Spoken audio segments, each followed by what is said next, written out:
এটা আপনারা নিজের চোখে দেখছেন? নিজে চোখে এখানে লোক ওইখানে ডুবাই তো বড় প্রতিমা, তাও এখান থেকে এই জায়গায় থেকে লোক ওই তুলে নিয়ে যায় ডুবাই। সুপ্রিয় দর্শক, আজ আমরা চলে এসেছি ঝিনাইদহ জেলার হরিণাকুণ্ডু উপজেলার নারায়ণকান্দি গ্রামে। এখানে একটা বহু বছরের পুরাতন ঐতিহ্যবাহী মন্দির রয়েছে। এখানে বিষ্ণু পূজা করা হয়। বিষ্ণু পূজাটা এখানে হরি পূজা নামে প্রচলিত। এলাকার মানুষ পূর্বপুরুষের আমল থেকে যেহেতু চলে আসছে, খুব জাগ্রত মন্দির, বহুদিন যাবৎ মানুষ পূজা করে আসছে। কিন্তু ৮০-র দশকে একটা অনাকাঙ্ক্ষিত ঘটনা ঘটে যে প্রতিমা বিসর্জনের পরে প্রচুর বৃষ্টিপাত হয়। এতে এলাকার জনগণের অনেক কষ্টের মধ্যে পড়তে হয়। মানে একবারই না, বেশ কয়েকবার পর পর এই ঘটনাটি ঘটার পর থেকে এই মন্দিরের প্রতিমা আর বিসর্জন দেওয়া হয় না। সারা বছর ওই প্রতিমাটাই আবার পূজা করা হয়। তো ঘটনার কতটুকু সত্য, চলুন আমরা এলাকাবাসীর কাছ থেকে জানতে চাইব। এলাকাবাসীর কাছে আসুন আমরা জেনে নিই আসল ঘটনা।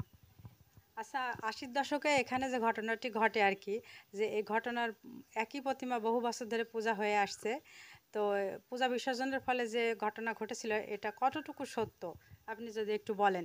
হ্যাঁ, এটা একদম সত্য যে আমার নিজের চোখে আমার কাকা ওই বিগ্রহ নিয়ে যখন এই বৃষ্টি হয় না তখন হচ্ছে এই মাঠের ভিতরে, ধানের মাঠের ভিতরে টেনে নিয়ে বেড়াচ্ছিল। বেরিয়ে ওই অল্প একটু জলের ভিতরে ওই বিগ্রহটা ডুবিয়ে দেয়। তখন হচ্ছে পরবর্তীতে বর্ষা হয়ে একেবারে সমস্ত এইসব জায়গা, এই মন্দিরের এইসব জায়গায়ও জল এসে ডুবে গেছিলো সব। এটা কত বছর আগে? এটা ওই ৮০-৮১ ওই। হ্যাঁ হ্যাঁ হ্যাঁ।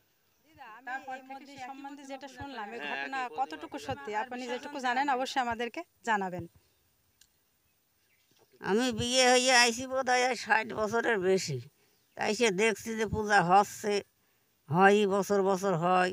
আমার ছেলে ফেলেও হোক এখন বড় হয়ে তারা করে দেখছে। এই এই আপনি কতবার দেখেছেন যে সমস্যাটা হয়েছিল আর কি, প্রতিমা বিসর্জন দেওয়ার পরে যে বৃষ্টিপাত হয়েছিল প্রচুর, এই ঘটনা সত্যটা কতটুকু জানেন? গন্ডগোলের সময় হয়েছিল, একাত্তরে গন্ডগোলের সময় বট গাছ পড়ে গেল, এখানে হাঁটুর সময় জল হয়ে গেল। এই দেখি চাইছি। ওই বট গাছটা তো আগে সোজা ছিল, আমরা এখনো দেখলাম যে গাছটা পড়ে গেছে আর কি, তারপরেও গাছটা এখনো জীবিত আছে আর কি, আর অনেক সুন্দর গাছটা আর কি। তো সেই সময় পড়ে গেছিল গাছটা। ও, আর প্রচুর সেই জলের কারণে গাছটা পড়ে গেছে। হ্যাঁ, জলের কারণে গাছটা পড়ে গিয়েছে। তারপর থেকে প্রতিমাটা রেখেই বিসর্জন আর দেওয়া হয় না। এ প্রতিমা বিসর্জন দেওয়াই হয় না, ওর আমি থাকি। আবার যখন গড়াবে পয়লা সেই ফিরে জ্যৈষ্ঠী মাসে বছর বছর সেখন আবার ওইটা নাবি দিয়ে আবার নতুন করে গড়াবে। এই ঘটনাটা আসলে আমরা যা শুনেছিলাম তার কতটুকু সত্য আপনারা সরাসরি দেখতে পেলেন, যে এলাকাবাসীর কাছ থেকে শুনলাম, জানলাম আসলে ঘটনাটা সত্য। আমরা আরেকজন কাকুকে পেয়ে গেছি, তো আমরা রাস্তার শুনবো তার পরেও কাছ থেকে ঘটনার। এত পানি হইতো। আর এই যে এই ভিটেটার পরে এক কোলে এখানে সম্পূর্ণ পানি থাকতো।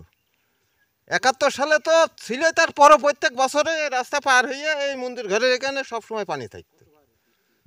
কতবার এরকম বৃষ্টিপাত হয়েছে? তা মোটামুটি আজ ৩১ বছর আর হয় না, ৩০ বছর আগের থেকে প্রায় হতো। যখন থেকে এই প্রতিমা বিসর্জন দেওয়া বন্ধ করেছে তখন থেকে এই বৃষ্টিপাত কমে গেছে। তাহলে এটা আপনারা নিজের চোখে দেখছেন? নিজে চোখে এখানে লোক ওইখানে ডুবাই তো বড় প্রতিমা, তাও এখান থেকে এই জায়গায় থেকে লোক ওই তুলে নিয়ে যায় ডুবাই আছে। এখন আর লোক ওই চলে না। আসলে আপনারা দেখতে পেলেন যে হচ্ছে ঘটনা কতটুকু সত্য, যে তখন এসব মানে ভরে যেত আর কি জলে। তো যেবার থেকে বন্ধ করে দিয়েছে প্রতিমা বিসর্জন দেয়া, সেবার থেকে এই জলাবদ্ধতাও বন্ধ হয়ে গেছে। এলাকার মানুষজন সুখে শান্তিতে আছে, সেখানে দাঁড়িয়ে আছে। আপনারা দেখতে পাচ্ছেন এখনো অক্ষত অবস্থায় আছে সেই প্রতিমা আর কি। তো প্রতি বছরই প্রতিমা এখানে তৈরি করা হয়, পূজা করা হয়, কিন্তু এখানে প্রতিমাটা বিসর্জন দেওয়া হয় না। প্রতিমাটা পাশে রেখে আবার নতুন করে প্রতিমা তৈরি করে তারপরে পূজা করা হয়। তো এতে গ্রামের অনেক উন্নতি হয়েছে, সবাই খুব সুখী আছে। তো এভাবে পূজাটা বহু বছর ধরে চলে আসছে। তো আপনারা সবাই ভালো থাকবেন। যদি ভালো লাগে ভিডিওটা তো অবশ্যই লাইক, কমেন্ট, শেয়ার করবেন, সাবস্ক্রাইব করবেন, পাশে থাকবেন। আবার অন্য কোনো ভিডিওতে দেখাবে। ভালো থাকবেন।